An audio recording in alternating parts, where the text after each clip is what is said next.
네, 오늘 오전에 인터넷 문제로 송출이 안 됐습니다. 오늘 다시 말씀 전하려고 합니다. 네, 오늘은 나의 약함과 하나님의 강함이라는 제목으로 말씀 다시 전하겠습니다. 네, 시를 한 편 읽어드리겠습니다. 왕이시여 피하소서, 당나라군이 성 안에. 노아라 이놈들아, 짐을 어디로 데려가느냐. 내 친히 갑옷을 입고 눈을 부라리며 출정하며 드넓은 바다가 모두 왕국의 영토였으니 쏘가리의 충언을 물리친 탓이로다. 고얀 놈들, 감히 용포 위에 소금을 뿌리다니. 불판에 놓일지라도 난 눌러붙지 않을 테다. 사공명이 생중다를 쫓듯 끝끝내 니놈들을. 들어라, 너희 왕은 자결했다. 살고 싶거든 들어 누워라. 네, 박성민님의 왕새우 소금구이라는 시입니다. 이 시를 읽으면 참 어이가 없습니다. 당나라군이 성 안에까지 쳐들어왔는데 왕새우는 드넓은 바다가 모두 영토였던 시절을 회상하면서 허세를 부리고 있습니다. 왕새우는 불판에 놓여 죽어가면서도 용포 위에 소금을 뿌리다니 라고 호통을 치고 있죠. 그리고는 나는 눌러붙지 않을 테다 라면서 또 기계를 보이고 있습니다. 그리고 마지막 허세의 하이라이트가 나옵니다. 삼국지에 아주 유명한 말을 인용해서 죽은 공명이 산 중다를 쫓듯 끝끝내 이놈들 하고 외치고 있습니다. 이렇게 장엄한 자결을 선택한 왕새우, 소금구이를 당하면서도 기계를 잃지 않았던 왕새우의 허세와 뻥을 볼 수 있는 매우 유쾌한 시라고 할 수 있습니다. 성경의 인물들 중에 뻥쟁이들이 참 많이 있습니다. 근데 아무런 근거도 없이 허풍을 떠는 그런 뻥이 아니라 한마디로 믿음의 뻥쟁이라는 거죠. 하나님이 주신 약속의 말씀을 붙잡고 아직 이루어지지 않은 미래의 일들을 현실에 마치 이루어진 것처럼 그렇게 누리며 살았던 믿음의 인물들이 오늘을 사는 우리 성도들에게 신앙의 모범 샘플로서 곳곳에 소개되고 있습니다. 본문에도 그런 인물이 나오고 있습니다. 지난 시간 하나님께서 이스라엘 백성들에게 요단 서편 땅의 경계선을 알려주셨습니다.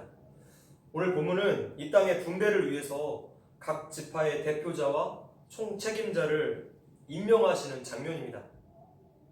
이집트에서 모압 평지에 이르기까지 40여 년 동안 출애굽의 지도자로 살아왔던 모세가 과거에 무리바물 사건 때문에 가나안 땅에 들어가지 못하게 되고 이제 요단강 동편에서 임종을 맞이해야 했습니다. 초대 대제사장이었던 아론 역시 호르산에서 이미 죽었죠. 그래서 이제 새로운 지도자, 각 지파의 책임자들을 임명을 한 것입니다. 이것은 이스라엘에게 있어서 가나안 정복 전쟁의 승리가 확실하다라는 사실을 다시 한번 강조해 주시는 것입니다. 하나님의 약속은 믿는 자들에게 있어서 확고부동한 진리입니다. 이 진리가 있기 때문에 성도에게는 어느 자리에서라도 소망이 있는 것이죠. 하나님은 이스라엘 최고 지도자들을 먼저 부르셨습니다. 17절에 나온 것처럼 대제사장 엘르아살 그리고 눈의 아들 여호수아입니다. 17절에 너희에게 땅을 기업으로 나눌 자의 이름은 이러하니 제사장 엘르아살과 눈의 아들 여호수아니라. 엘르아살은 아론의 셋째 아들입니다. 첫째, 둘째 아들 나답과 아비후는 레위기 10장에서 하나님께서 명령하지 않은 불을 가지고 분향을 했다가 불에 타 죽었기 때문에 셋째 엘르아살이 이제 아론의 뒤를 이어서 대제사장 직분을 받게 됩니다. 그런데 제2대 대제사장 엘르아살이 모세의 후계자 여호수아보다 더 먼저 언급이 되어 있죠. 이것은 아주 중요한 교훈이 있습니다. 지금 땅 분배라는 것은 군사적이고 어떤 행정적인 일이 아니라 하나님께서 주신 기업을 받는 일이기 때문에 한마디로 신앙적인 일입니다. 여기에서조차 하나님이 분명하게 말씀하시는 거예요. 이 땅은 너희의 힘으로 얻어진 것이 아니라 내가 준 것이다. 이것을 분명히 하셨어요. 뒤에도 나오지만 각 지파를 대표하는 지도자 10명의 명단은 장차 각 지파가 분배받을 이 가나안 땅의 위치와 동일한 순서로 지금 호명이 되어 있어요. 남부 지방에서 북부 방향으로 이렇게 순서대로 호명이 되어 있습니다. 이 땅은 어떤 지파, 이 땅은 어떤 지파, 이렇게 미래에 있을 땅을 분배를 미리 예고해 주신 거죠. 자, 이렇게 가나안 정복과 땅 분배는 처음부터 끝까지 하나님의 섭리와 계획 가운데서 이루어진 것임을 우리가 알 수 있습니다. 모든 인생과 세계의 주인은 하나님이세요. 우리의 모든 것이 또 이 세상이 하나님의 주권 아래 속해 있습니다. 하나님이 허락하시지 않는다면 우리에게 아무런 일도 일어날 수 없고 또 그 어느 것도 우리의 소유가 될 수 없습니다. 오늘 우리나라의 현실도 그렇습니다. 앞으로 국제 범죄의 온상으로 찍혀서 이제 국제법의 제재를 받아야 하는 오늘의 이 슬픈 대한민국도 하나님이 허락하셨기 때문에 일어난 일들이죠. 세계 제2의 선교 국가라고 불렸던 우리나라가 어느덧 범죄 소굴이 되어버렸습니다. 교회가 오늘 이름만 있을 뿐 거룩을 잃어버렸기 때문입니다. 앞으로 우리나라에 엄청난 일들이 있을 것입니다.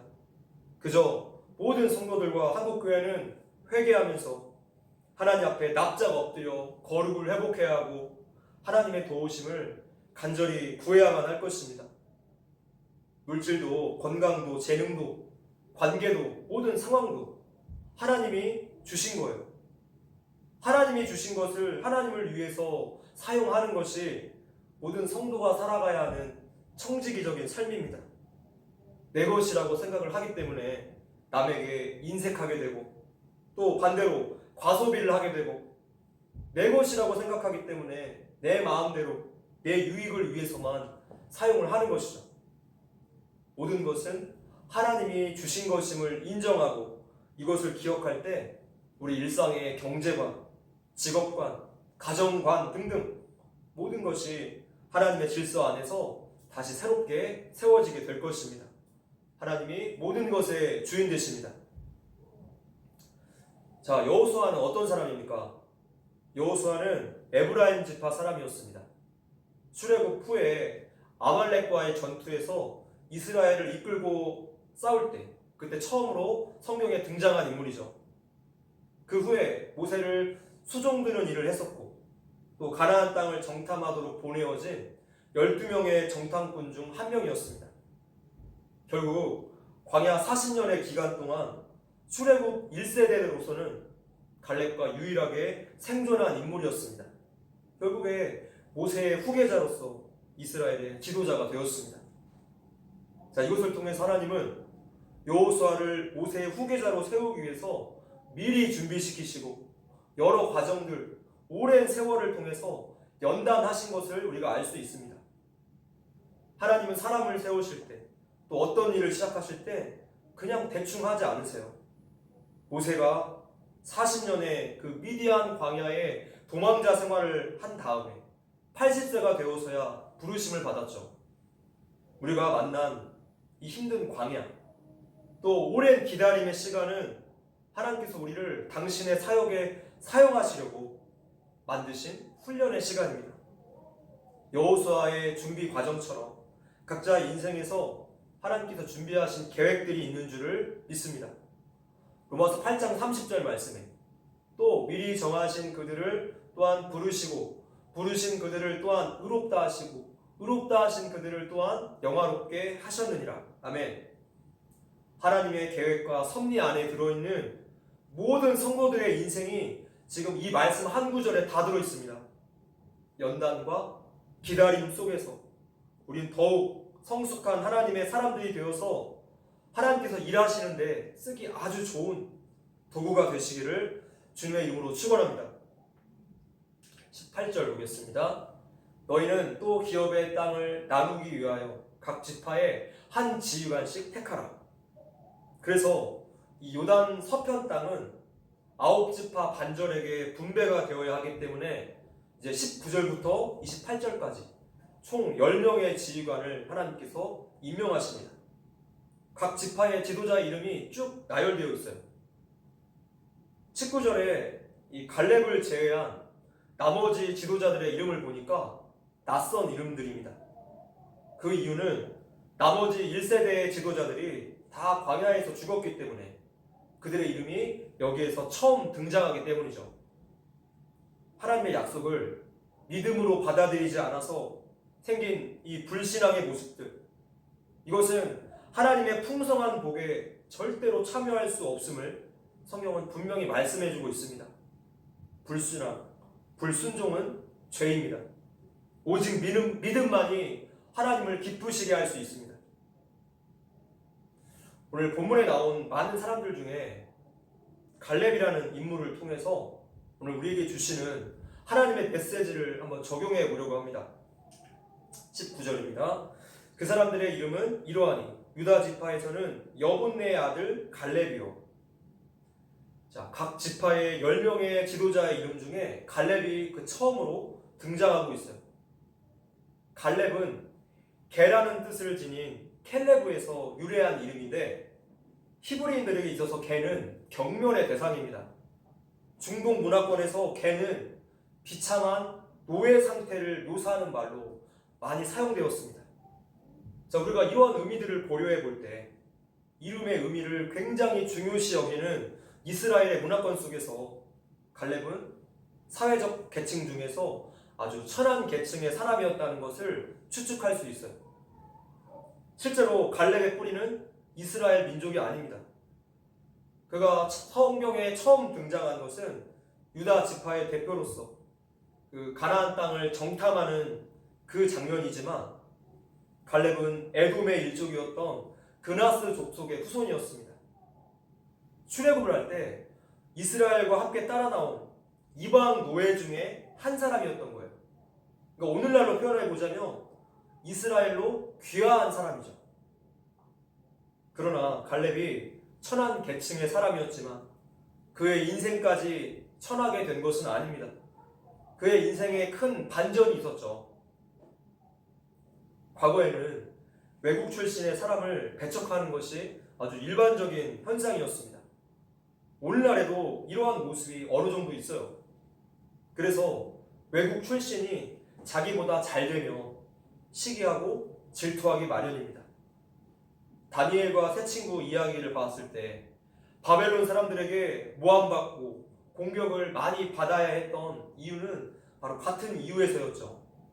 아니, 이방 노예 출신이 왕의 총애를 얻다니, 또 높은 관직에 오르다니 막 질투가 난 거예요.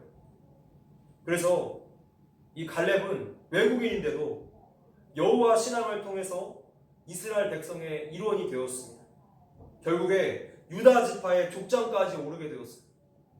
유다 지파 사람들에게 그만큼 모범적인 신앙으로 살아왔다는 것을 우리가 유추해 볼 수 있을 것입니다.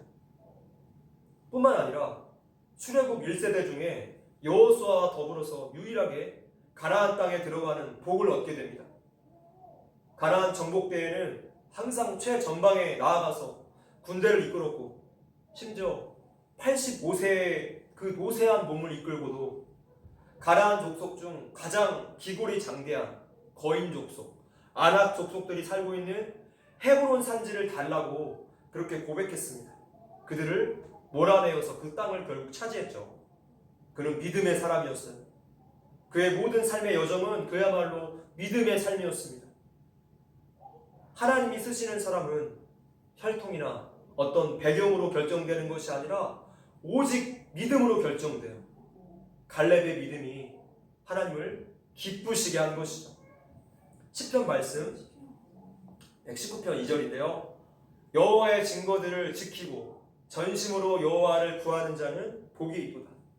말씀을 지키고 하나님을 간절히 구하는 사람이 바로 믿음의 사람입니다.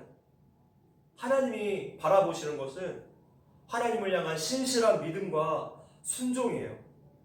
세상의 그 넓은 길, 쉬운 길이 아니라 핍박을 받아도 하나님의 말씀대로 사는, 진리를 쫓아서 옳은 길, 좁은 길을 걸어가는 성도를 이 시간에도 찾고 계십니다. 저와 여러분이 우리 성광교회가 그렇게 거룩하게 또 구별된 자로 사용되기를 기도합니다. 요즘처럼 이렇게 혼탁한 때에 이 성광교회라는 이름이 저에게 참 많이 와닿습니다. 거룩한 빛을 발하라. 거룩한 빛을 발하라. 시대를 분별하는 빛의 사람. 오직 하나님 말씀을 기준으로 삶에서 순종하는 믿음의 사람들이 되십시오. 갈렙의 회생적인 환경은 진정 약한 사람, 마치 지푸라기 같은 그런 삶을 대변해주고 있습니다. 성경을 보면 약한 자들의 모습을 잘 묘사한 장면이 있는데 이사야서 42장에 나와 있습니다. 상한 갈대를 꺾지 아니하며 꺼져가는 등불을 끄지 아니하고 진실로 정의를 시행할 것이며. 아멘. 상한 갈대는 아무짝에도 쓸모가 없어서 뽑아버리고 꺼져가는 등불의 심지는 꺼버리는 것이 이 세상의 적자 생존의 원칙입니다. 진화론이 만들어낸 시대 사조이죠. 쓸모가 그 존재를 결정한다. 쓸모없으면 죽어야 한다 라는 사조입니다. 그러나 우리 인간의 쓸모는 어떤 사람이나 사회가 결정하는 것이 아니라 하나님이 결정하시는 거예요. 로마서 9장 21절 토기장이가 진흙 한 덩이로 하나는 귀 쓸 그릇을 하나는 천이 쓸 그릇을 만들 권한이 없느냐. 모든 사람은 각자의 쓸모를 가지고 태어났습니다. 경쟁에 이겨서 쓸모를 증명해야지 내가 쓸모 있는 존재가 되는 것이 절대로 아닙니다. 하나님은 우리 존재 자체를 보배롭고 존귀하다라고 말씀하셨어요. 그분의 독생자 예수님을 우리를 살리시려고 아낌없이 내어주신 이유이기도 합니다. 우리를 너무나 사랑하시기 때문이에요.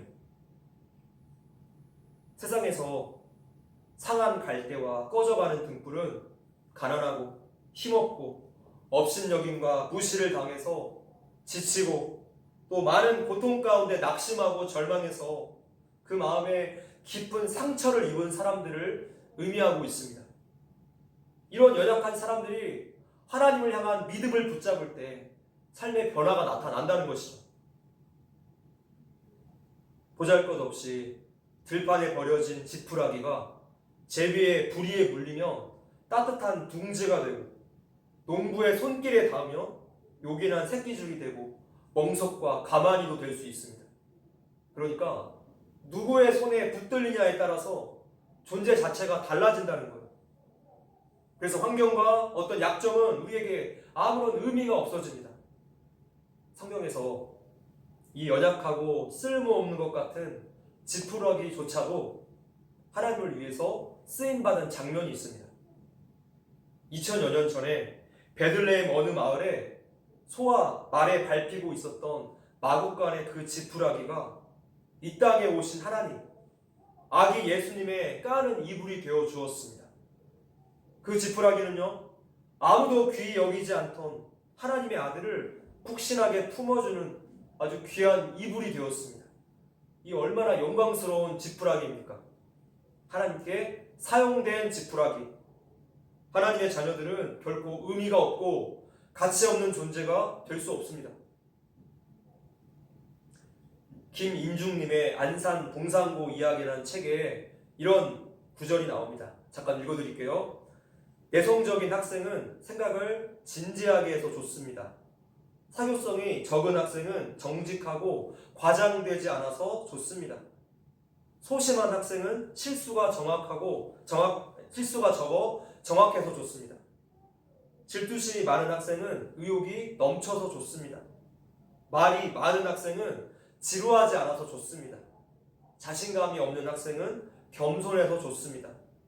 직선적인 학생은 속정이 깊어서 좋습니다. 자, 이렇게 내성적인 사람, 외향적인 사람, 빠른 사람, 느린 사람, 곡선적인 사람, 직선적인 사람 모두 다 하나님이 지으신 걸작품들이에요. 우리는 세상의 눈으로 보았을 때 약함으로 보이는 것들에 대해서 하나님의 분배, 하나님의 주권이라는 믿음이 필요합니다. 예전에 한 청년 기도회 강사로 모신 어떤 목사님이 처음에 자기 자신을 소개하시는데 그 소개말이 저는 참 인상이 깊었습니다. 여러분, 저는 이상한 사람이 아닙니다. 저는 그냥 못생긴 사람이지 이상한 사람은 아닙니다. 처음 봐서 낯선 목사님이니까 청년들이 어느 정도 이렇게 경계를 하고 있었고 마음이 굳어 있었는데 자신을 낮추는 이런 소개를 하다 보니까 청년들이 아주 크게 웃었어요.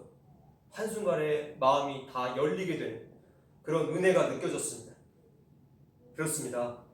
나의 약함과 연약한 환경들은 하나님을 더욱 붙잡을 수 있는 믿음의 자리가 됩니다. 나의 약함은 하나님의 강함이 능력이 머무는 공간이 될 수 있다는 거예요. 모세는 저처럼 입이 둔해서 말을 아주 잘하는 그의 형님 아론과 동역할 수 있었어요. 사도 바울은 육신에 가시가 있었기 때문에 더욱 겸손하게 하나님만 의지할 수 있었다라고 고백합니다. 바울의 약점이 하나님의 능력이 머무는 자리가 된 것이죠. 고린도후서 말씀에 나에게 이르시기를 내 은혜가 내게 족하도다. 이는 내 능력이 약한 데서 온전하여짐이라 하신지라. 그러므로 도리어 크게 기뻐함으로 나의 여러 약한 것들에 대하여 자랑하리니 이는 그리스도의 능력이 내게 머물게 하려 함이라.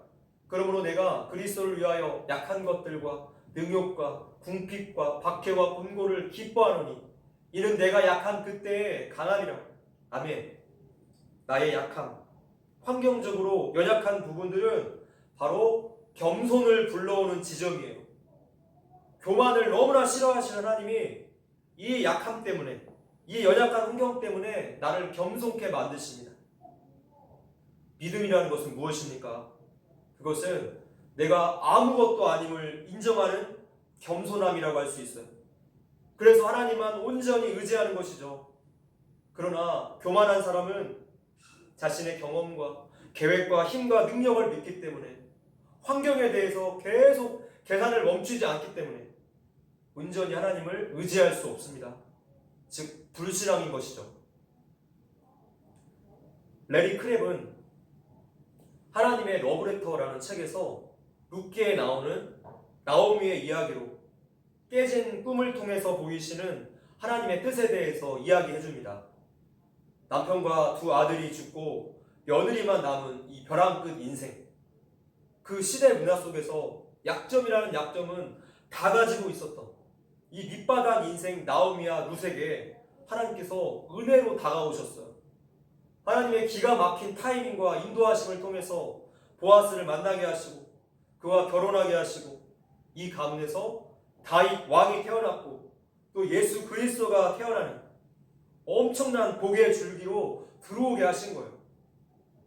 이것은 이방 여인 룻이 다른 며느리 오르바와는 달리 시어머니가 믿는 하나님을 믿음으로 선택했던 결과였습니다. 그렇습니다. 오직 믿음만이 하나님을 기쁘시게 하고 하나님의 역전을 불러와요. 오늘 본문의 갈렙도 그랬습니다. 믿음으로 수레굽하는 이스라엘을 따라 나왔고 믿음으로 가나안 정탐 결과를 긍정적으로 발표했고 믿음으로 아랍 자손들이 살고 있는 그 위험한 헤브론 산지를 자신에게 달라고 고백했습니다. 믿음으로 하나님의 약속을 붙잡아서 가나안 땅까지 들어갔죠. 그의 삶은 온통 믿음 범벅입니다. 갈렙에게 쉽고 수월하고 좋은 환경이란 한 차례도 소개되어 있지 않습니다. 모든 이 어려운 환경들을 뛰어넘어서 오직 믿음으로 나아간 것이요. 모든 군인들이 무서워서 벌벌 떠는 그 거인, 게다가 최신 철기 무기로 무장한 골리앗 앞에서 다윗이 이런 고백을 합니다. 다윗이 블레셋 사람에게 이르되 너는 칼과 창과 단창으로 내게 나아오거니와 나는 만군의 여호와의 이름 곧 내가 모욕하는 이스라엘 군대 하나님의 이름으로 내게 나아가노라. 아멘. 우리는 이 장면을 너무나 잘 알고 있어서 굉장히 쉽게 생각하는 경향이 있어요. 그러나 어린 다윗은 지금 생명을 걸었습니다. 절체절명의 순간이에요. 어른 군인들도 골리앗이 무서워서 감히 나서지 못하고 있는데 어린 다윗이 이런 선포를 합니다. 그 큰 두려움을 물리치는 대단한 믿음의 선포였고 그렇게 골리앗은 다윗의 물맷돌 앞에 추풍 낙엽처럼 쓰러졌어요. 믿음은 바라는 것들의 실상이고 보이지 않는 것들의 증거인 거예요.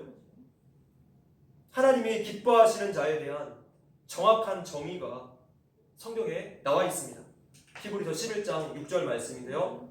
믿음이 없이는 하나님을 기쁘시게 하지 못하나니 하나님께 나아가는 자는 반드시 그가 계신 것과 또한 그가 자기를 찾는 자들에게 상 주시는 이심을 믿어야 할지니라. 아멘. 믿어야 할지니라. 하나님을 기쁘시게 하는 자들은 그 누구를 막론하고 하나같이 하나님의 약속을 믿음으로 받아들이고 그것을 선택했다는 사실입니다. 레리 크랩의 하나님의 러브레터라는 책에 이렇게 써 있습니다. 하나님은 보다 위대한 것을 향한 열망을 주시기 위해서 저차원적인 우리의 꿈을 깨뜨리신다. 하나님은 우리가 생각하는 작은 또 근시안적인 행복이 아니라 더 크고 위대한 하나님의 일, 하나님의 행복을 주시려고 우리의 작은 꿈을 잠시 접으신다는 거예요. 약점이 많아서, 약해서, 힘이 없어서, 환경이 또 좋지 않아서 그럴 때 믿음의 눈으로 하나님을 간절히 찾을 때 그때 하나님께서 내 삶에 역사하십니다. 나의 약점과 나의 연약함과 어려운 환경들과 불평, 불만, 불신앙이 만나며 우리 삶이 비참한 길로 이어지겠지만 이 약점과 믿음이 만날 수 있다면 그 자리는 하나님의 기적과 은혜가 폭발하는 자리입니다. 할렐루야. 카일 아이들먼의 팬인가 제자인가 라는 책에 이렇게 말합니다. 팬은 관람석에 앉아 팀을 열렬히 응원하는 사람이다. 고함을 지르며 응원을 하지만 경기를 위해서 희생은 하지 않는다. 팬은 어디까지나 팬일 뿐이다. 이 마지막 문장이 저의 가슴에 남았습니다. 팬은 어디까지나 팬일 뿐이다. 예수님께서 떡을 줄 때는 열광을 하고 예수님 때문에 고난이 오면 다 외면하는 사람, 희생과 대가 지불은 하지 않으려는 반쪽짜리 믿음, 신앙생활이 아니라 종교생활을 하는 사람, 예수님을 인격적으로 아는 것이 아니라 예수님에 대해서 지식적으로만 아는 사람, 예수님을 여러 좋아하는 것들 중에 하나로 여기는 사람, 예수님을 마음과 인격과 삶이 아니라 기독교 문화, 종교 형식으로만 만난 사람, 이런 사람들이 예수님의 팬이고 제자는 아닌 것이죠. 그때 내가 그들에게 밝히 말하되 내가 너희를 도무지 알지 못하니 불법을 행하는 자들아 내게서 떠나가라 하리라. 우리가 예수님께 이런 평가를 받으며 절대로 안 되겠습니다. 하나님은 당시 예수님을 따라다녔던 그 수많은 무리들이 아니라 믿음의 소수의 사람들을 통해서 역사를 이루셨어요. 12명의 제자들이 온 세계를 뒤집어 놓았고 그 믿음이 오늘 이 시대에 우리에게까지 전해질 수 있었습니다. 하나님은 우리가 믿음으로 살기를 원하시고 당신이 사용하실 믿음의 사람들을 찾고 계십니다. 말씀을 맺겠습니다. 갈렙은 사회적인 약자들을 대변하고 있는데 믿음으로 사는 자는 하나님의 기적을, 하나님의 역사를 경험하게 될 것입니다. 우리 하나님은 약속에 신실하신 분이시기 때문이에요. 이사야서 60장 22절 말씀에 그 작은 자가 1000명을 이루겠고 그 약한 자가 강국을 이룰 것이라. 때가 되면 나 여호와가 속히 이루리라. 아멘. 인생의 고통과 나의 약함, 환경적인 어려움들은 어느 누구에게나 닥치는 문제일 것입니다. 그러나 오늘의 이 어려움, 이 고난은 참과 거짓을 구별할 수 있는 기회예요. 본질을 볼 수 있는 기회이고 사라지는 것과 영원한 것을 볼 수 있는 기회입니다. 겸손해질 수 있는 기회이고 하나님의 능력을 만날 수 있는 기회이고 좁은 길을 선택할 수 있는 기회가 됩니다. 때가 되면 나 여호와가 속히 이루리라. 연약한 자리에서도 말씀을 붙잡고 믿음으로 살아갈 때 하나님의 능력과 역전을 경험하게 될 것입니다.